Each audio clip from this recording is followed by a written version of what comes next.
Joining us now for more on the upcoming impeachment vote this week, Congressman Doug Collins, ranking member of the House Judiciary Committee. Congressman, good morning to you. So Thursday, this is now expected to happen. What do you expect will come from it? Well, good morning to you as well. I mean, here we are again in Washington, D.C., when we should be doing the people's business. And now we've had another change of heart by Speaker Pelosi, who's now decided that everything that they've been doing for the last 3 weeks was wrong. We've been telling them it's wrong. We gave them plenty of notice that it was wrong and not fair to the American people or fair to the president. So now she's decided that the Republicans are really wrong, but we're going to vote to do something. We haven't seen the text yet. In fact, they had to write it all night last night. That shows you how desperate they are. So we'll see what happens on Thursday. This is a sham. It's not. This is something to simply cover their problems that they've had with this investigation all along, putting Adam Schiff in a closed room, leaking out stuff that he wants to leak out, and making it appear to be something it's not. We'll see the Republicans vote against this because, again, you can't fix what the craziness that they've done over the past 3 or 4 weeks to slam this president and do what they have been doing and now try to make it better. This is not a make it better. This is something that they've brought on themselves, and now they're just trying to fix it. So it is your expectation that all Republicans will vote against it? That is my hope, because this is, again, for those of us who've been dealing with this intimately for 10 months, they tried to bring it through Judiciary Committee. They tried to have public hearings. There was nothing there. Mueller showed that. They made all kinds of statements about the president that we proved to be false. So they said, well, this isn't working real well in Judiciary out in the public, so let's take it behind closed doors and only leak out what we want to leak out. Again, I have a problem with the way this is being handled, and when we brought this to their attention, it seems that they've caved in. But they've also took notice of the Senate that said, 50 senators who said, look, we don't want any part of this. Y'all been running a sham process over there. This is not the way we do it. So this is really a disservice to the American people. And Speaker Pelosi is admitting that they've been doing it wrong. I wish she would just come out and say it. So essentially, isn't she doing just that? Republicans have been questioning the process all along. This is what Republicans have been asking for. She said, I'm not here to call their bluff. But now she's bringing it up for a vote. She says this is to eliminate any doubt as to whether the Trump administration may withhold documents, prevent testimony, disregard subpoenas, or continue to obstruct Congress. And I want to ask you about that, Congressman, because as we saw yesterday and moving into today, it seems that they're moving forward with that is their best chance at impeachment, the obstruction of Congress. That seems to be the case that they are making.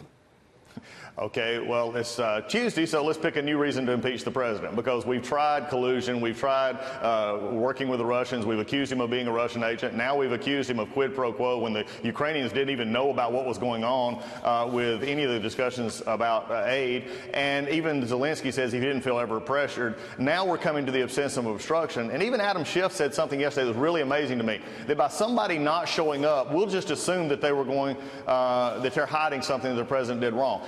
Excuse me, I'm not sure which law school he went to, but that's not the way the judicial system works in America. Just because you don't show up because he had legitimate concerns about why he was even being shown up and to find out why he should show up to do this, this is, again, this just shows the hypocrisy of the Democratic Party. Let's hear Adam Schiff in his own words. Here he is making the case that all the blocking of witnesses that we have seen thus far by the White House is strengthening their case for obstruction. Here's Adam Schiff. It's hard to say what other senior officials will do. I'm sure they'll get like instructions from the White House. And if they do and they fail to appear, they will be building a very powerful case against the president for obstruction. So could the White House blocking of those witnesses backfire? No, I don't. Look, there's nothing you can do right now. Let's make this very clear, Sandra. There's nothing that you could do, this White House could do, to make Adam Schiff happy or Nancy Pelosi happy or their base that wants to impeach this president. They don't like him. They've said it on many occasions. The only way they can beat him next year is to try and impeach him. So let's don't even go to the facade of thinking that Adam Schiff is really concerned about what the White House is doing. He will spend anything he can to make it any way he wants to. He's already shown to be a liar. He's already shown to leak information. He has already shown that he has no business running any kind of investigation, much less this one. So it makes it tough for the people to listen to this, and especially for those of us who are saying, if you're going to do it, at least do it properly. They've blown that a long time ago. So the vote will happen on Thursday. We'll see what happens with that. Meanwhile, this morning, another witness is being called behind closed doors by Democrats. Alexander Vindman, the lieutenant colonel, an NSC official. The president tweeting on that just a few moments ago. He said, why are people that I never even heard of testifying about the call? Just read the the call transcript and the impeachment hoax is over. Ukraine said no pressure. We know that the president maintains that there was no quid pro quo, but there is some, we are learning about what his actual testimony will be. The NSC official, a decorated Iraq war veteran, says he was concerned after listening to the Ukraine call, and he was so concerned that he alerted NSC's lead counsel. He said what he heard he didn't think was proper. Is it fair to hear him out, Congressman? Well, we're going to hear him out. I think two things to point out. What you're getting leaked is an opening statement. I wish that when I was trying cases, or wish when I was in practicing law, that as a defense attorney, or even when I was doing some prosecuting, that I could make my opening statement and then send it right to the jury. Because exactly what happens there, or send it to the people to understand. Because what happens here is the opening statement lays out what he wants to talk about, but it is not cross-examined, it's not questioned.